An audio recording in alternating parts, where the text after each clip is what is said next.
Olá, pessoal, tudo bem? Vamos para a nossa primeira aula da nossa disciplina. E hoje nós vamos estar tratando sobre a didática e sua história. Não foi um texto exatamente que eu selecionei para essa aula, mas sim um compilado de alguns materiais que eu achei interessante. São 9 slides, é uma aula bem curtinha para explicar um pouquinho sobre essa questão do termo didática, de onde ela surgiu, para que a gente possa, então, partir para o primeiro texto da disciplina.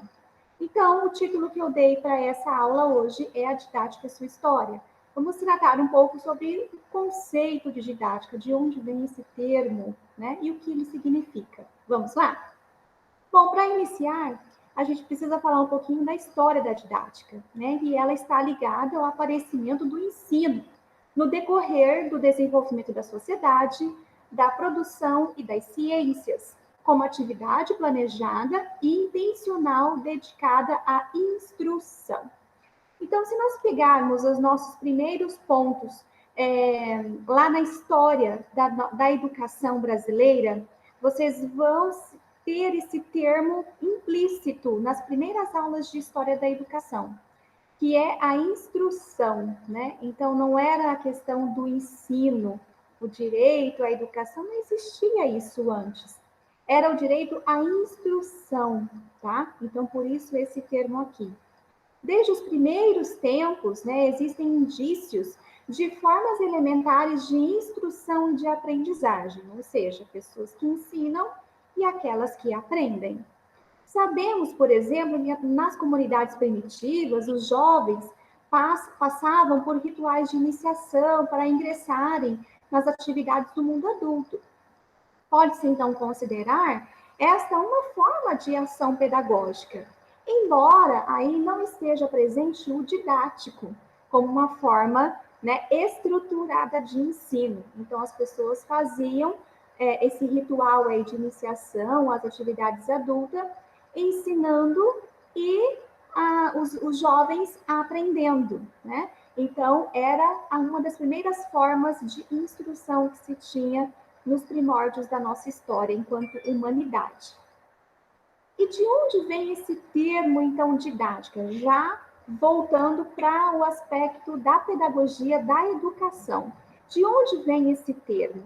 Aparece quando os adultos começam a intervir na atividade de aprendizagem, tanto de crianças quanto de jovens, através da direção deliberada e planejada de ensino. Ao contrário das formas de intervenção, mais ou menos espontâneas de antes. Essa intenção propriamente pedagógica da atividade de ensino está vinculado à escola, que acaba se tornando uma instituição responsável pelo processo de ensino, e este, por sua vez, passa a ser sistematizado, tendo em vista a adequação às possibilidades das crianças, às idades, ao ritmo de assimilação dos conteúdos, enfim. Quando a gente fala do ensino em uma instituição de ensino, ou em uma unidade educativa, ou em uma escola, nós estamos falando que o ensino, então, ele é sistematizado, justamente porque ele faz parte do sistema educacional daquele local. No nosso contexto educacional brasileiro, né? E isso faz com que as crianças estejam, de acordo com a sua faixa etária, estejam em uma turma específica. Ao passo que, se esse indivíduo não tem condições de acompanhar aquela turma em específico, de acordo com a sua faixa etária, ele vai estar no ano adequado à sua possibilidade, ao seu ritmo de assimilação de estudos, como diz aqui, ok? Então, continuando. Algo muito importante que eu venho a trazer para vocês, para que vocês possam ter por base, né, os principais teóricos que norteiam não apenas a didática em si, mas também norteiam todo o fazer pedagógico, toda a nossa educação. Então, a formação da didática para investigar as ligações entre o ensino e a aprendizagem e as suas leis, elas ocorreram no século XVII, quando João Amós Comênio, um pastor protestante, escreve a primeira obra clássica sobre didática, que foi intitulada de Didática Magna. Ele então ele é considerado o primeiro educador a formular a ideia de difusão do conhecimento a todos e a criar princípios e regras de ensino. Então, Comênios é considerado sim o pai da pedagogia, o pai da educação, porque ele foi o primeiro educador a formular e a registrar isso por meio de livros, né? A ideia, então, da difusão do conhecimento e a propagação do ensino e da aprendizagem como um processo, tá? Comênio, então, ele viveu de 1592 a 1670 e ele desenvolveu a ideia para as práticas educativas nas escolas, numa época em que surgiam novidades no campo da própria filosofia e das ciências, com grandes transformações nas técnicas de produção, em contraposição às ideias conservadoras da nobreza e do clero. Então, ele trouxe uma teoria que ia de encontro à prática educativa, como é o fazer pedagógico, como organizar isso. Tá? Então, Romênio vem num período de muita turbulência, por isso que aqui diz transformações. Né? Nós estávamos num sistema de produção capitalista, mas ainda um tanto quanto inconsistente, né?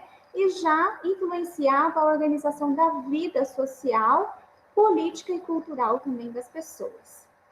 Outro grande escritor, né, um grande professor que teve sua relevância para a educação e para a contextualização da didática foi Jean-Jacques Rousseau.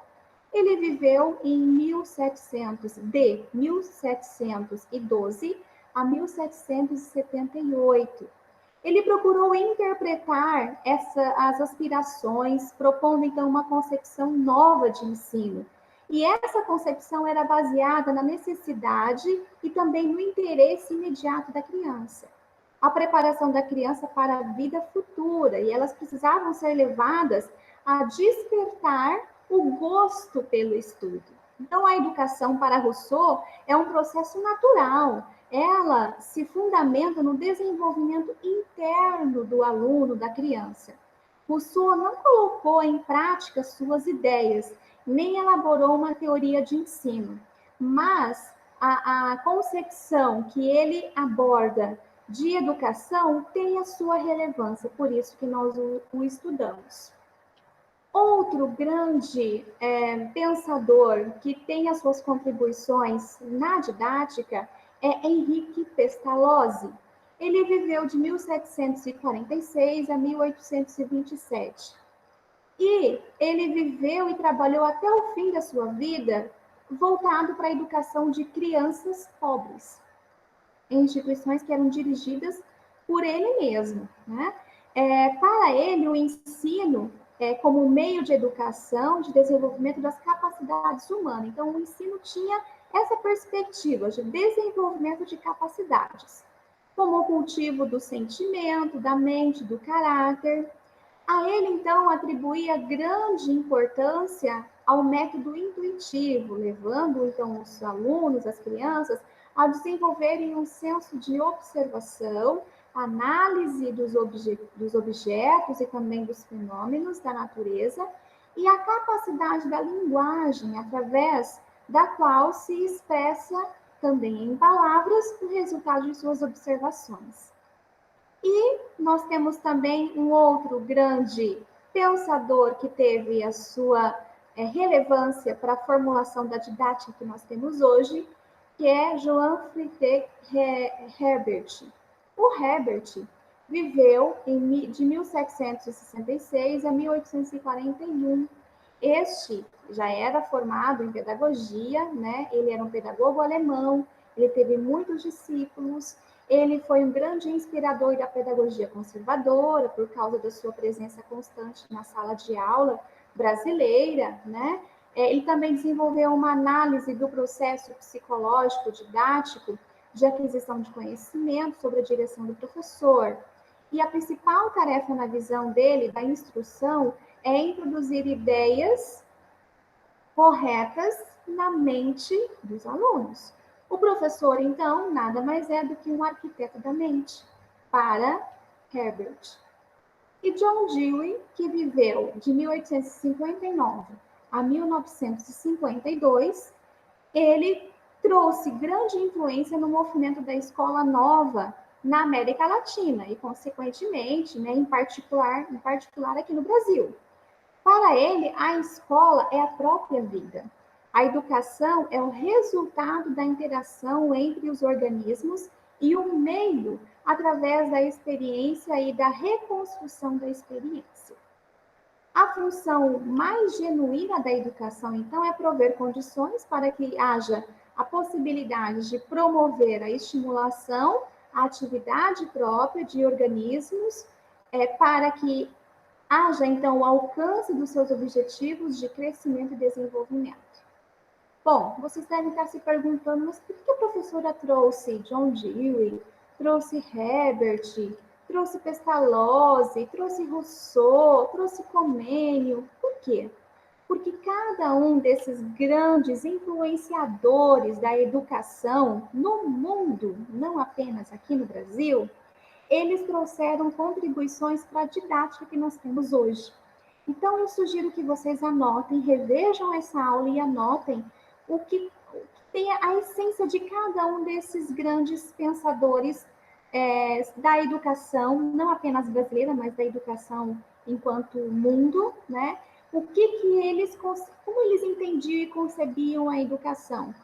Porque pode ser que nós não vejamos eles aqui na disciplina, mas vocês já podem ter visto sobre algum desses autores na própria disciplina de História da Educação, e vocês podem, porventura, cruzar com eles em outras disciplinas, e eles são essenciais dentro da concepção da didática que nós temos hoje. Bom, eu espero ter esclarecido um pouquinho, e nós nos encontramos na nossa próxima aula. Muito obrigada.